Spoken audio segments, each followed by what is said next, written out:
I consider everybody in here my connected spiritual family. Because we all connected to two things: music and the Most High Spirit, God. So that's how we're gonna start this out. So anything y'all need to know, just ask. And I'm gonna tell you.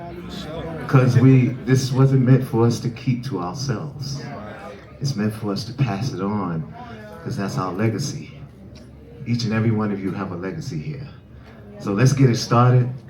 I got my guy Andy. We've been knowing each other for 100 years. And this is a pleasure to just even be up here. And at some point, I want to acknowledge a lot of my family in this place, because I know at some point we all have crossed paths. So I definitely want to acknowledge that, especially my godfather. He is, he's my inspiration. You know, it's so crazy. I sampled him. He is the guy who did the original strings to Don't Leave. So, just to show you, we got some spirits in here that made some moves that inspired me. Some dope keyboard players and beat makers and architects. So I'm going to acknowledge you, but let's get into this. It's the new Jack Swing. Amazing. So let me tell you a little story how this all started. So last year we did our NAMM event. It was incredible. Roger Lynn, your bro, Jermaine Dupri, everyone was here. And I sat at the back of the room and I said to myself, how am I going to top that? And I said to myself, there's only one person that can get on this stage to share his musical journey with everyone, and that's Teddy Riley. Thank you, Andy. But I have to give it up to my guys who were here last year: Jimmy Jam, Jermaine Dupri, Roger Lynn, and just the whole crew. So we don't call it next level, it's just the next chapter. So this is another chapter of Akai, where it started me, it started a lot of people in here. So let's go into the history. So, you know, Akai's been around for a long time, and the MPC launched in 1988, 63,000. And what I want to know, really, and everyone wants to know in that room, is like, how did you discover the brand? You know, where did it all begin? All right. Well, before there was an MPC drum machine, there was a Akai 12-track. So, if you all don't know, I don't know if we put it up here, but if Google it. I actually did the Guy album, Keep What I Wanna, Make It Last Forever, and all those records on the Akai 12-track before I had a drum machine. And when it was time to get the drum machine, I couldn't afford it. In fact, I didn't even buy the 12-track. It was given to me because I used to make records in a roller skating ring in New York called the Rooftop. And when I was making music there, the owner, he seen something in me, so he bought me a cheap drum machine, but it was the drum machine that I had did I Wanna with, which is called the Korg DDD1. And that drum machine had some hits in it. That's the hits that's on I Wanna, and the hits on Just Got Paid, and My Prerogative. So those same hits were in the Korg DDD1. And I used that drum machine until I wore it out, until I was able to get me an MP. And when I got my MP, I had no sounds. I mean, I just started, using the sounds from the DDD1 until I met Jeff Lorber. And Jeff Lorber gave me the sound in Dangerous album. And that's how I discovered the brand. And I said, man, it's a drum machine by this same company. I gotta get it. So I saved up my chips and I got me an MPC. Just MPC. And then I graduated to the 60 and then the 3000, 2500 XL, which is what I did. And the reason why I went back to the 2500, because to me it was a little fatter. The convergence was a little fatter. You know, it's almost like with the S2000, and that was a little more fatter than the 3000. One of my producers who actually, Harris there, raise your hand. That was one of my teachers, because he was one of the ones that showed me how to time stretch on the S3000. Him and Mucho Scott from Basic Black. All right. Amazing. So what I want to do, I want to take everyone back in the room, and what we're going to do, we're going to play songs that mean a lot to us, that you've made. Incredible music that's inspired everyone. So first song is Make It Last Forever. And we want to break it down. We want to understand how the song started, the chords, the drums, and really take us back to that moment, because that song is just timeless. Well, Make It Last Forever, that was actually the second song that I came up with for Keith Sweat. In fact, Keith Sweat was the one who inspired me to actually do R&B again, because when I did my first R&B record, it didn't do well. So I said, I don't never want to do R&B. He's like, if something don't work for you, like when we were kids, it's like, I don't want that. I want to do something else. So I started doing rap records, and I worked with Dougie Fresh, worked with Classical 2, which our record has been sampled so many times. It's called Rap's New Generation. And then when Keith came around, it started out with us shooting dice. We were in the hood, and he came with his suit, because Keith Sweat was he was a Wall Street guy. He used to work on Wall Street. And he said, Shorty, what's up? I said, what's up? He said, I want to shoot dice with y'all. So I guess his way to get in, because he coming around our hood. And that's not a good thing to do, like just come in somebody's hood talking about, I want to shoot dice with you. And my guy's talking about, yo, we gonna rob this guy? I said, nah, we ain't gonna do that. We're not doing that. So we started playing, and of course he beat us all out of our money. And then I said, all right, I'm going in the house, because I had a little money. So I went in the house, got some more money, and came back out. I said, yo, all right, let's get it. He said, nah, I'll play, but I'm not playing with you, Shorty. I came to talk to you. So we played, and when he left, he gave each and everybody $100, and then we just walked away and started talking about doing music. So, I Wanna was the first, but we're gonna go into Make It Last Forever. And how I started that, because to me, like I said, he was like, just take the chords that you do in church, and put it with the hip hop beats, and it's gonna come out to be something. I said, all right. He said, all right, I'm gonna call you. I said, you gonna call me? We didn't have cell phones then. So I said, I'm not sitting in my house wait for your call. So he's like, all right, I'm just gonna call, and your mama will pick up, and, just to get you on the phone. And when he called, she would holler out, Teddy, it's that guy that had a suit on. He wanna talk to you. So he came over, and I played I Wanna first, and then I played Make It Last Forever. So starting with those chords, what I did, and I did actually that whole album on the DX7. We don't have one here, but we got something close to the sound. And when I came up with the chords, I didn't know actually what I was doing. I just knew it felt good. And that's how we are, producers. When it feels good to you, it could be an off chord. Just believe in it, because it's gonna work. And we'll get to that moment to show you about a chord that I played for Michael Jackson that he never had in any of his songs. But we'll get this first. And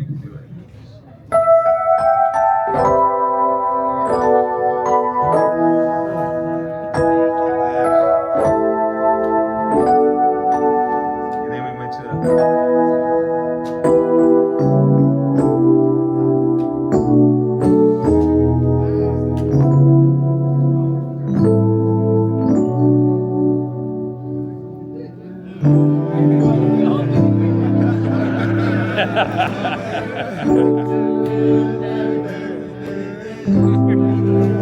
And at that moment, We were all in relationships, and we were all just making songs that felt good to us, to our heart. And it's like breakup songs and makeup songs. You know, you write the best songs when you break up. You also write the best songs when you want to keep it together, like Let's Chill. So that's how I created my songs, because back then, I wasn't writing words. I was just writing them in my head. Like, I would come up with all the hooks. I came up with the hook, Make It Last Forever. Him and I did it together. He's like, I want to do something like, you know, that keep relationships together. And Make It Last Forever was the perfect song. So one thing I always want to tell everybody, like, I'm not, you know, the super keyboard player, but I know everything that I play, whether it's any instrument I need to substitute something, I knew how to do that.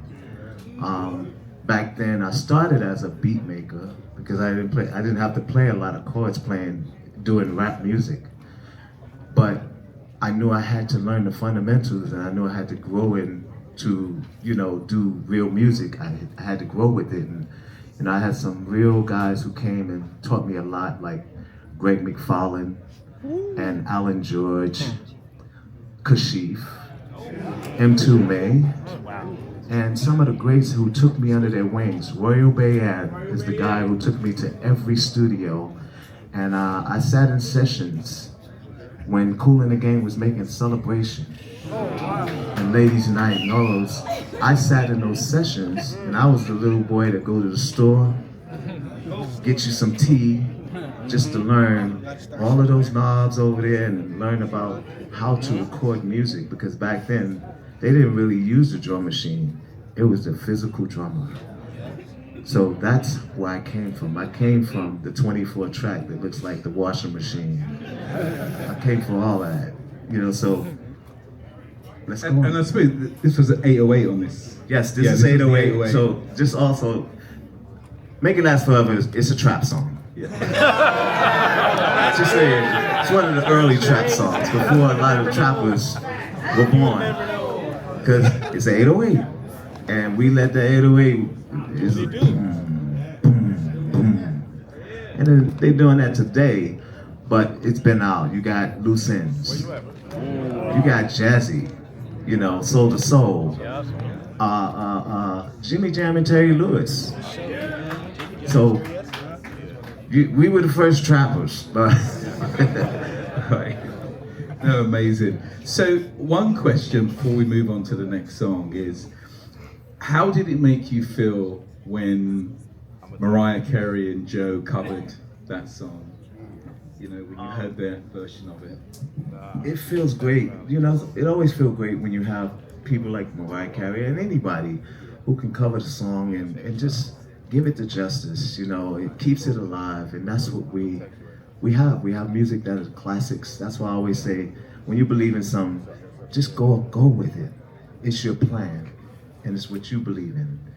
Don't let anybody tell you, oh man, it needs this or it needs that. That's why I never knock music.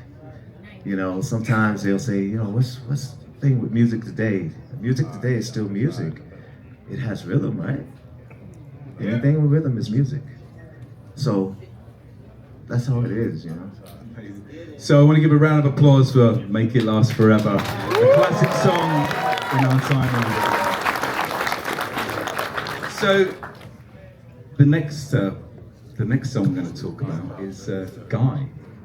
We're going to move into I Like. As we know, Guy kind of led the way for all of the R&B groups, Jagged Edge, Ideal, so many groups came through, but they had the blueprint of where to take it. So, you know, take us back to that period when, you know, Guy started, and, you know, how did the direction come? Well, I was actually finishing the Keith Sweat album, and I got a call from my childhood friend, Timmy Gatlin. He was the first member and guy who actually quit at the beginning, because we were always about music and we wasn't about anything other than that. And when it became that, he just said, I got to get away from it. And his spirit told him to do it. So he kind of followed his spirit. I kept going because my thing was I wanted to get my music out there. And, you know, by all means necessary, coming for the hood, you know, you want to get it out there how you can, and then, you know, that's just a bridge. You don't have to stay with it. Just get through the bridge. Follow the process. So when I was doing Guy, Timmy Gatlin brought Aaron Hall to the studio while I was mixing I Wanna. And we went into the live room, and Aaron was like, yo, I can sing. I said, okay. So Tim was like, I said, where'd you find him? He's like, yo, we work at the shoe store, Abraham Strauss. I said, oh, cool. I said, all right, let me hear you. So he started singing, and then he got on the piano and he started playing. I was like, whoa. So what do y'all want to do? He's like, yo, we just want you to produce us. I was like, okay, let's do it. He said, you know, we're gonna be like, you know, 2-member group. Aaron interrupted and said, nah, that's not gonna happen. Because he heard me play, he's like, that's not gonna happen. If he's not in the group, I just wanna go solo. I said, okay, y'all make up your mind. I gotta get back to my mix. And it was like, Timmy was like, all right, well, you're in the group. Do you want to be in the group? I said, of course, I'd love to be in the group, but I can't sing. He's like, don't worry, we can handle all of that. You do the production, we'll handle all the singing. I said, good, I'm in. So we were trying to figure out, you know, who we're gonna have as a manager, and this is the reason why Timmy Gatlin left the group, and this is the reason why everything went sour. Timmy Gatlin brought us back to Gene Griffin, and then all of our stuff got stolen. I'm just gonna keep it 100. But we still made it. That's the thing. We made it. Timmy Gatlin is still one of the greatest writers. He wrote a lot of the BBD songs, and he's still amazing. You know, we still doing what we do. So coming up with Guy, I already had some songs for us because I had songs prepared for, you know, Keith and just other artists, because when I started doing R&B, I just started doing, you know, just songs, just making music and trying to better my skills. And when I did that, I came up with this.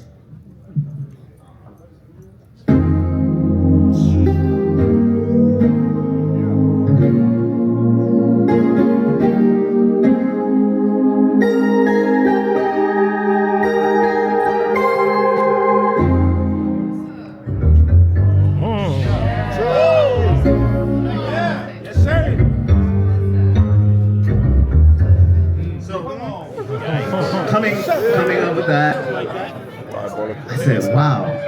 And then Timmy came back over to the house. He said, I got something for that. And he's like, yo, we're gonna do it like this.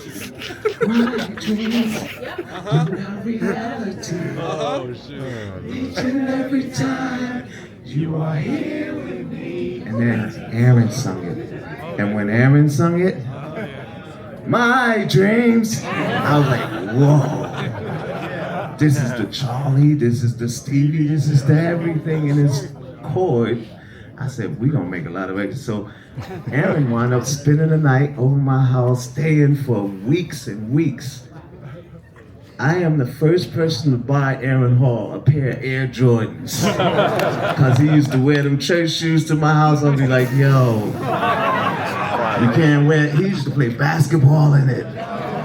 And I took him we went to Dr. J's, and I said, yo, you want a pair of sneakers? He said, I ain't never had sneakers. I was like, what? He said, my dad would not let us wear sneakers. His dad's a pastor. So straight out of church, everything, man. And we had such a great run, you know.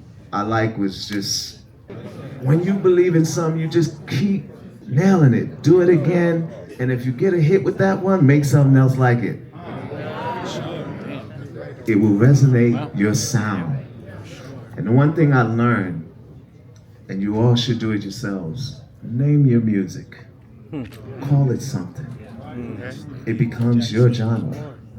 And that's what New Jack Swing became for me and a lot of the New Jack Swing ghouls and kings and queens. It's our music. It belongs to all of us here. So. Wow. It's funny because like I actually discovered you from the Second Guy album, and I was DJing, and then I got a copy of Do Me Right, and I'd never heard a snare so loud, and that was it. I was hooked completely, and album was on rotation, and then it was funny because like we would buy records just by looking at the CD. Teddy Riley's produced that, right? I'm taking that. Men of Vision, all of that stuff. It's just iconic, and to be here with you is really incredible. And to go through these songs is a real pleasure to share this with everyone. So the next chapter is Bobby Brown. Now, just before we get into that, like in the UK, Bobby Brown just changed the airwaves, like literally changed the airwaves. And obviously his biggest record is My Prerogative, so take us back. That was a time where Bobby also came into my projects. And if I was someone that, he was looking for to get his money, he would have found me because the whole projects took him to my house. They brought him to I lived on the first floor, which was great. I think that's how God planned it, live on the first floor. This is how you're gonna know your music is good, because I used to have kids, and you'll see it, we have the TV series coming, but the kids used to come, and all of my friends, they would dance in front of my window when I had some, dope. They would dance in front of my window, and that would tell me right there, this works. And it would be every day. It's like some days if I didn't come out or if I didn't do music, they would still be out there. They'd be like, he's gonna play maybe later on tonight.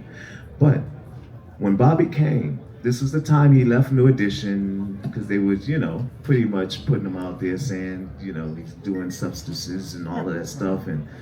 And he was always that cocky one. So before he came, Aaron Hall, spending the night at my house, we were finished with the Guy album, and when Timmy quit, we thought we were gonna, one of the songs that he did wasn't gonna make the album. So we came up with My Prerogative, me and Aaron. And Aaron wrote the words, and we were in there, it's like, we should just give this to Bobby, because Gene is looking to keep the song on the album. I can't tell y'all what song that is, but the singer is still singing on the record. Which is I'll Be Sure. So y'all, if y'all know the album, y'all know which song I'm talking about. But when Bobby came and he heard the track, he went, he was like, wow, what is that? I said, well, let us show you the words. I mean, you want to hear it? He said, hell yeah, let's get it. So Aaron started singing, everybody talking all this stuff about. I said, this is gonna work for him, because everybody was in his business. So whatever he do, he could do what he want to do, and it's his business. So we follow that, we have to follow what we go through and put it in a song. It may work. And this worked for us. And then we got down to the studio. Bobby and I got into an argument because he didn't want to sing it like he sung it at the house. They say I'm crazy, really don't care. I wanted him to have a signature. The same thing happened with me and Keith, because he didn't want to sing you last night, saw you standing there, I couldn't picture. That's the signature, right? And when you hear that voice, you know it's Keith. And when you hear that twang, you know it's Bobby. And when you hear that dum-dum diddy, you know it's Aaron. We know who that is. And when you hear shabba-dabba, you know it's Charlie. Uncle Charlie. That's called signatures. You gotta have a signature, something that you do just like Keisha Cole. She does that really well, and everybody knows it's her. So, with Bobby, he didn't want to sing it like that. We got into an argument. He started, how you say, popping his collar like, yo, I made Girl Next Door. You ain't tell me how to sing it this way. I got hits. I was like, okay, sounds good. So I'm not an arguer. I'm always about, keeping peace, good spirits, and when he did that, of course I had to go uptown on him. I had to say, we don't have to do this. We actually don't have to do this. He said, all right, F it then. He left the studio. And I'm sure somebody in here know the story. When he left the studio, Lil Salas, God bless him, Lil Salas called me. He said, man, I apologize, man. We're going to get him back in the studio, don't worry.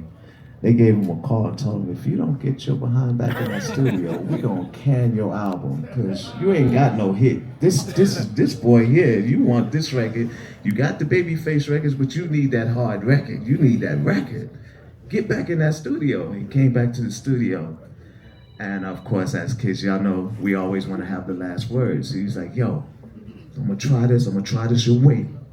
If we don't go that way, we're going to do it my way. I said, okay, all right, straight, cool. All right, let's go. I'm doing it. He get in the studio and he sung it that way. We get to, after before the solo, he comes in the room, let me hear it. Played it, they say I'm crazy. He's sitting there going, the demo face, he don't want to like it.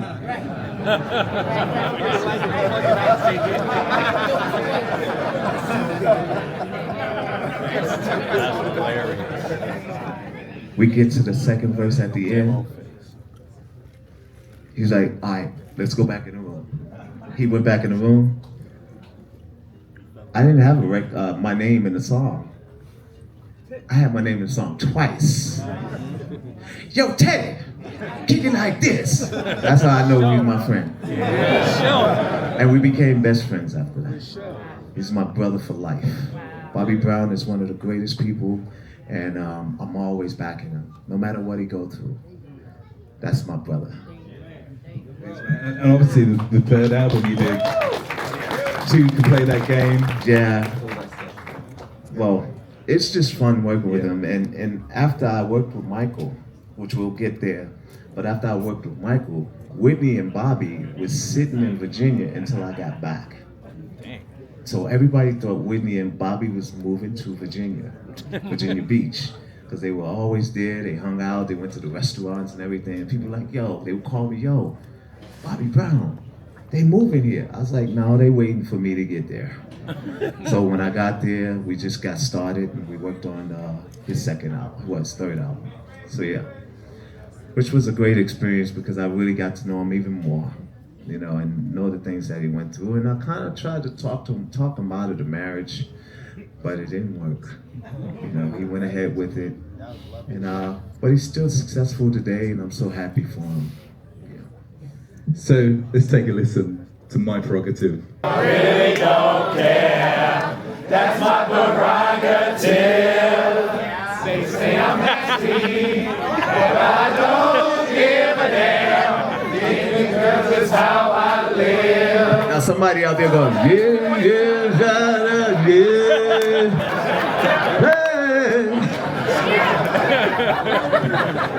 That's us all day. Some of the songs I did, I can't even tell you some of the words. I just did it. It's a lot of songs. It's a lot of songs, and it's the experience, so I'll get there and be letting y'all go ahead and sing. Don't worry, I know it. So it's funny, like I had loads of questions, right? And want to move on because we've got so many classics. But one thing I want to say is, you kind of started the producer tag, the whole yep, and all of that. Check one, check two. So you set a standard with that back in the day. Yeah, I just Because I couldn't sing. So you gotta put something on the record and make it yours. Yeah. Come on. And you know, oh. Yep. Give it up, give it up, give it up, give it up. She's so bad. I just had to do everything. I did it on Michael record. 5, 4, 3, 2, 1, jam. I had to put something that's a tag. Everybody putting their names. I was like, I just want a word that people would, yo, that's TR. So, yeah. So let's move on to Blackstreet. Right. We need to hear it a bit more. Blackstreet.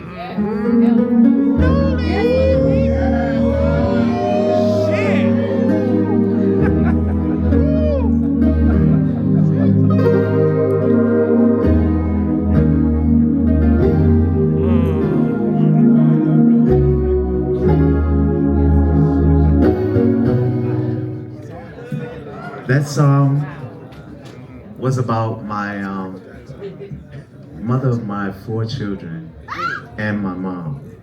You know, you kind of put it could be for someone talking about their loved one, and it's really about them and my daughters. You know, everybody who have daughters, you cherish them. It changes your life, and that's what I did. You know, when I put my daughter on the song, it was really meant for her. She plays violin, and at the time she just said, "Dad, can I play the violin in your song?" And right now, today, she's 38 years old with my first grandson. So that's Deja. She's my rock. All of them are, but she is the firstborn, and I'll give it a whirl. So Joy was that song that just made me feel it. But I'll tell you one thing: I stole the chords from my keyboard players at a rehearsal, and it was you know, he was playing it. I said, I gotta learn that chord, and it was Dinky. I don't know if y'all know Dinky is one of the baddest keyboard players from Brooklyn, and Dinky was playing something, and then Vassell he was like, yo, and they started dawning on it with the strings. I was like, okay, let me put a bridge to it. We went here.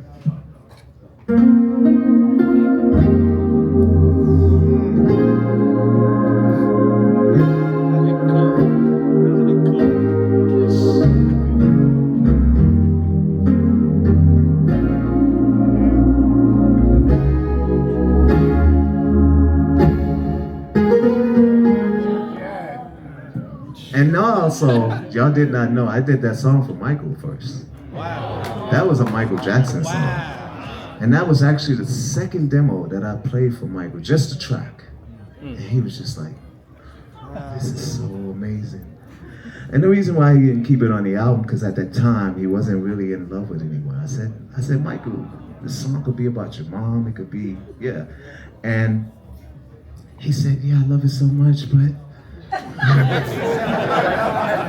don't think it. I got a lot of songs on the album, Peter, and maybe we can use it for the next album. I said, okay. So a couple of days went by, and I said, we gotta use this song now. It gotta come out now. So I shot my best shot, and I said, Michael, I have a group now. I joined another group. He said, you got another group? I said, yep, I got another group. He said, what's the name? I said, it's called Blackstreet. Oh, that's cool. So what do you want to do? I was like, they said, oh wait, we could use this song for my album? He's like, sure. That's when I knew he didn't really want to put something on. He said, go ahead. I said, cool. I threw another shot. Can we use the vocals? Sure. No, not really. I'm gonna throw a third one. If he say no, it's okay. At least we can still get the song. Can we put you down as a writer? Of course. Here's another one. You want your money back? That's a lot of money too for one song. I said, you want your money back? He said, no. I said, oh God, it's so good. God is so amazing. Yeah, he can keep the money too, and still I ain't gotta pay him as a producer or a writer. It's amazing.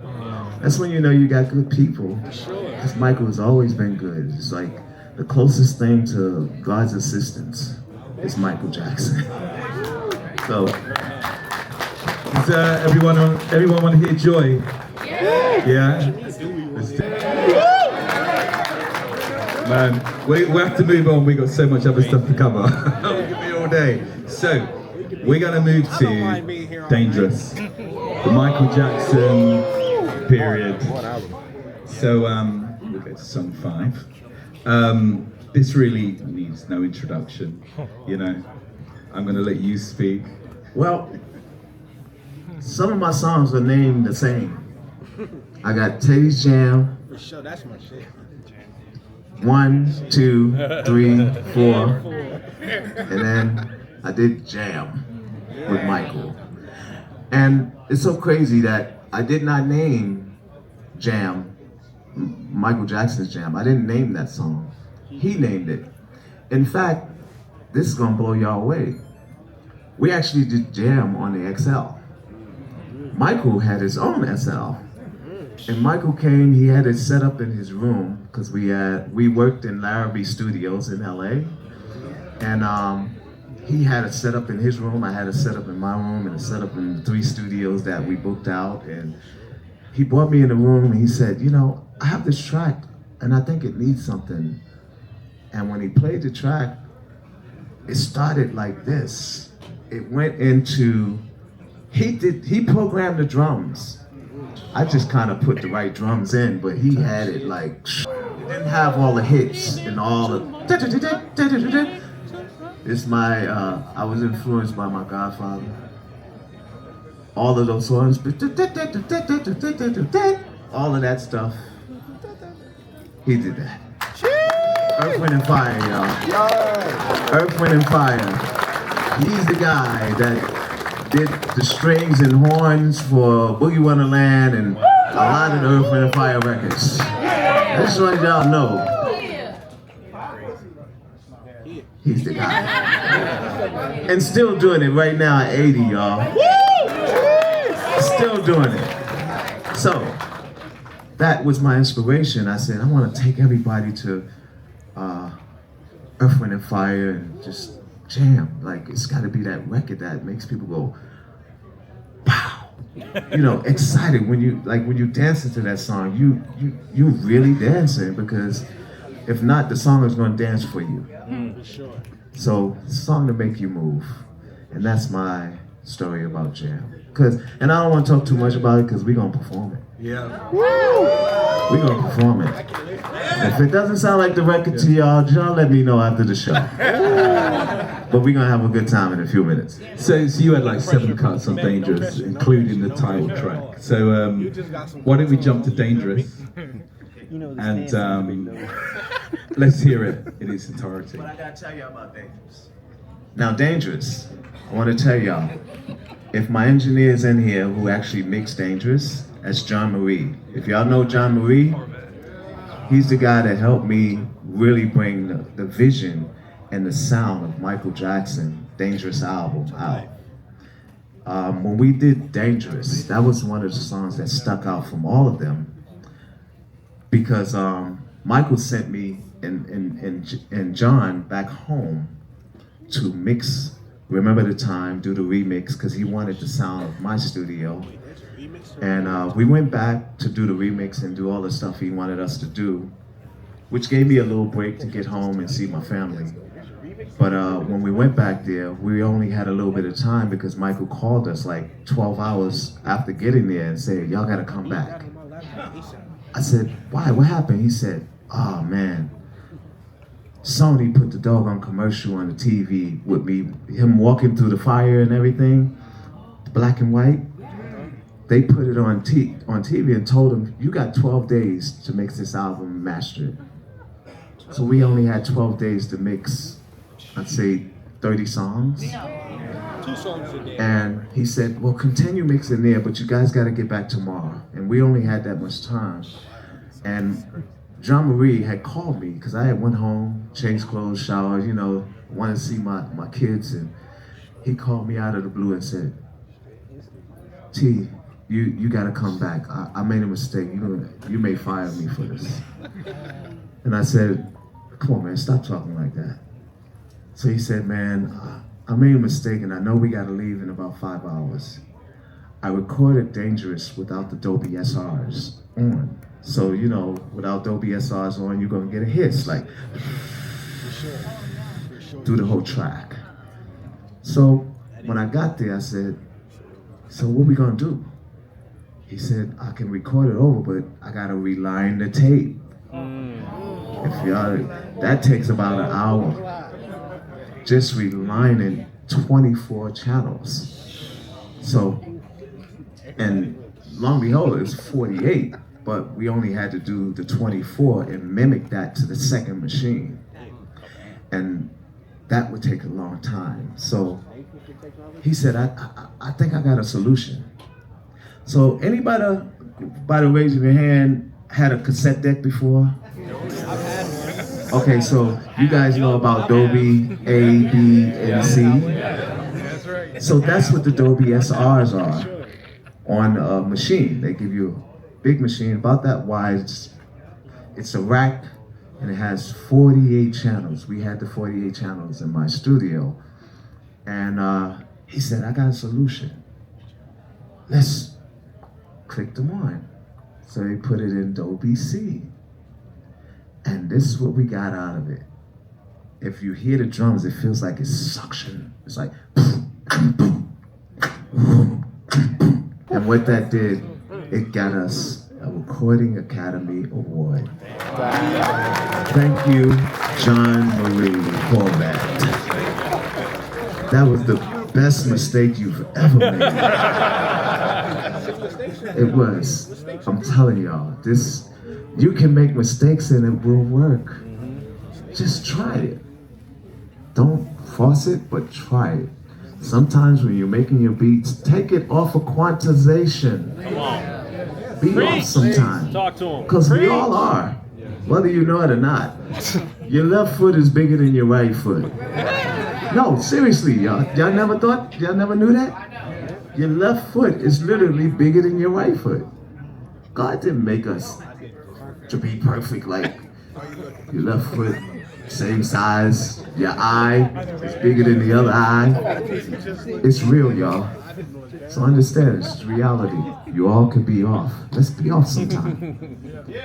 That's what New Jack Swing is about. I'm sorry? Oh, he ain't notice it. I promise you, he didn't even notice. He didn't hear it. He's just, this is brilliant. It sounds great. So, yeah, seriously, sometimes, you know, the singers, they just love the sound. You know, most people can't call out what it is.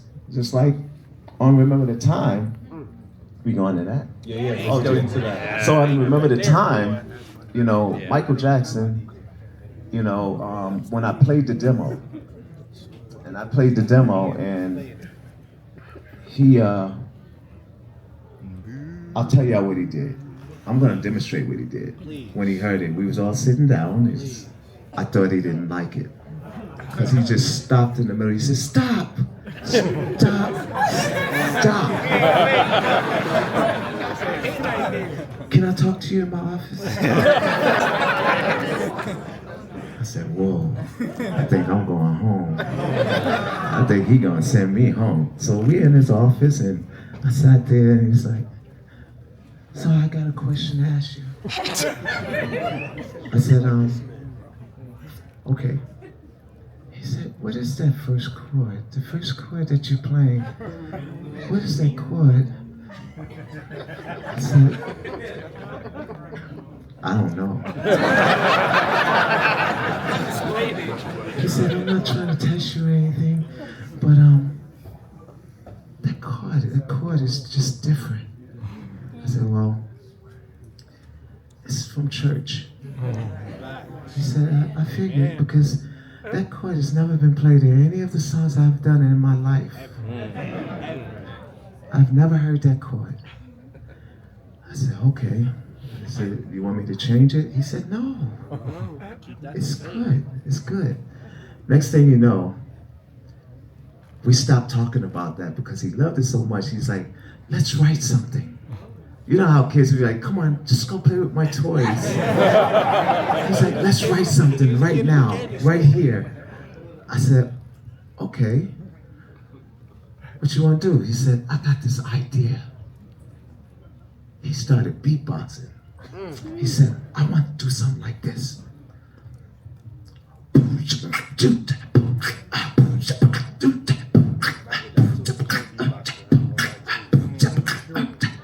I was like,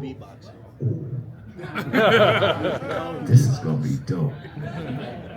But no drum machines. He said, I want no drum machines, no nothing. He had an upright piano in his room. No drum machine. And it was hot as heck in the room because Michael loves heat. So I'm playing this.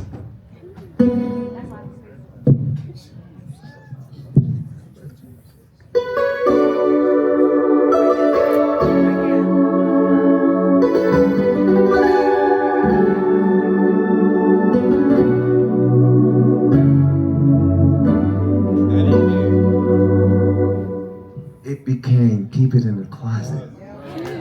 He said, I want something that sounds like James Brown Reincarnated. I said, ooh.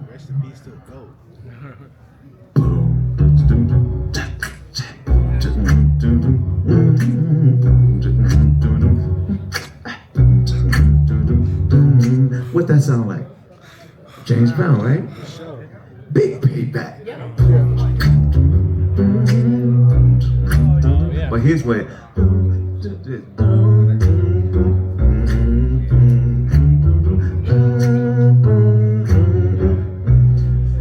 I said, I'm stealing. I'm from the hood.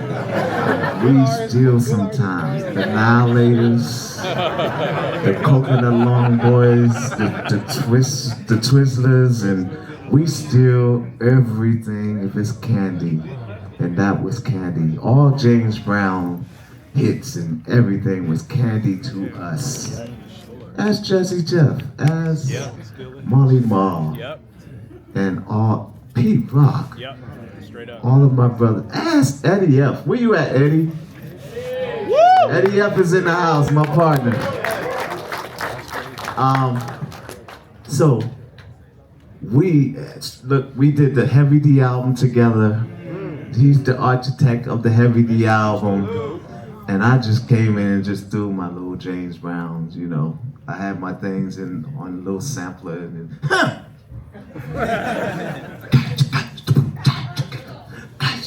he's like, yo, that's dope. And we used to just, like baseball cards, we used to trade samples, and I would give him all my samples, and he would just take it and make something else out of it. You know, we all in here can have the same sounds, and we will never sound the same. It will be different. So that's how we all grow. Because if I give you the same sounds, you're gonna make something different, I'm gonna make something different, he's gonna make something different, and it becomes a nucleus, and that's how you create the magic. So, with that being said, that's my story of Michael, and we're gonna play some Michael songs, and we're just gonna jam, have some fun. If that's okay with y'all. So, I know you got some more. Just. Oh yeah. You're gonna hear it. Just give me a chance. I'll play my demo for you, man. Trust me. I'm trying to get signed. So we're gonna go to one more song, so we can wrap this up, and then we can go to the live show. So let's end this with No Diggity, right? All right. The sample, where it came from. How did you chop that thing up? All right, No Diggity. Just so you know, and I don't take all the credit because my guy, Will Stewart, he passed away 2005. But he was my inspiration because he had the sample, and when he had the sample, I was just like, yo, give me that sample. We gonna do something with this. And we actually did the song together. We wrote the song, him and I. I said, what am I gonna do with this sample? So I cut it up in 4 pieces, and it became, but I had to time stretch it a little, and on the 3000, you was able to do it a little. Not a lot, but you was able to do it a little, and that genius right there, he's like, yo, this is how you do it. He's like the scientist that was part of my crew. And he just said, you do it like this, and you're gonna tweak, this is how you tweak it, and we cut it.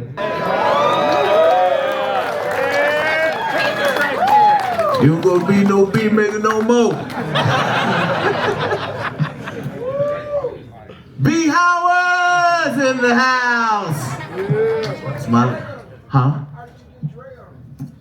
Well, let me tell you the story about Dre, who I'm gonna be with in a couple of days. Dre, it was hard convincing. You know how you try to convince a record label? This is the song, Jimmy. No, I'll tell you, I think Money Can't Buy Me Love should be your first single. I was like, oh, how can I get him? You can't tell Jimmy Iovine that this is the song and this is what we gonna go with. Cause you may get dropped.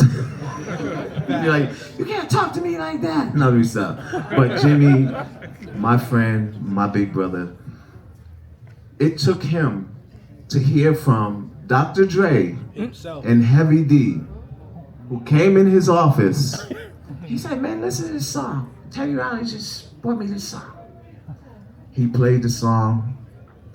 Tell Teddy, when he do the video for this record, I want to be in it. So Jimmy called me and said, Dre said,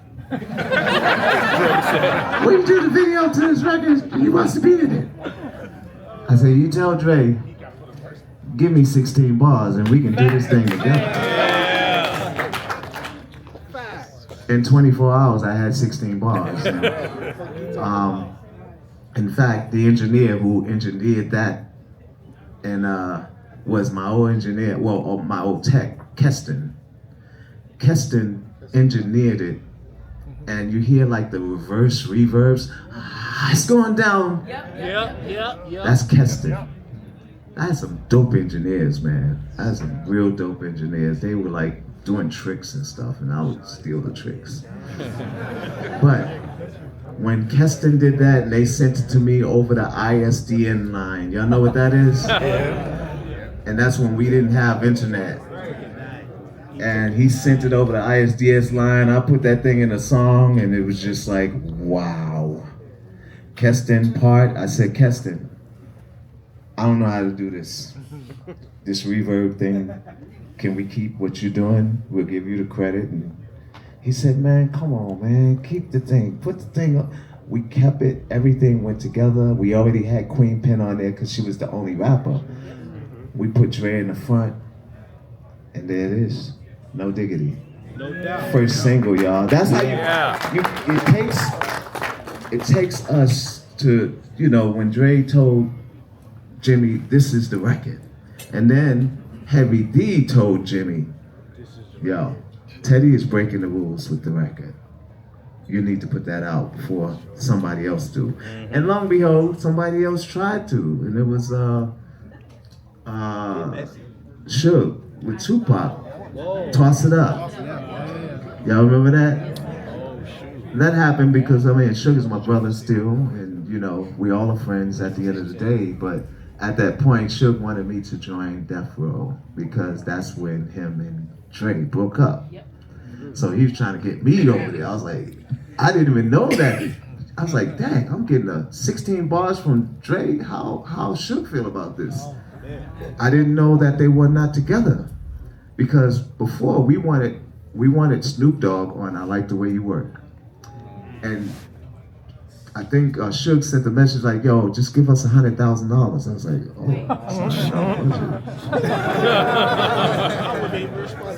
I was like, thank you, we pass. We pass. And we wound up not using them. We got LL. I'm giving y'all the story about New Jack Swing. I mean, about No Diggity. So when we use LL, he was rapping on "I Like the Way You Work." You know, I like the way you work. That one, not No Diggity. So that we had to do a remix, and LL kept saying, "I like the way you work, kid. No diggity. I got to bag it up. Go. I like the way." Oh, y'all know me. In the hood.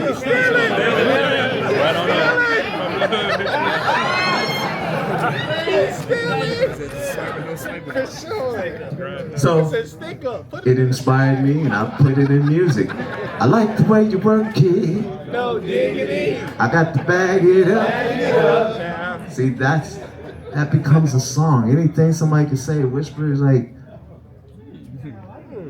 it becomes a song. And that's how it goes, you know. Anything could become a song.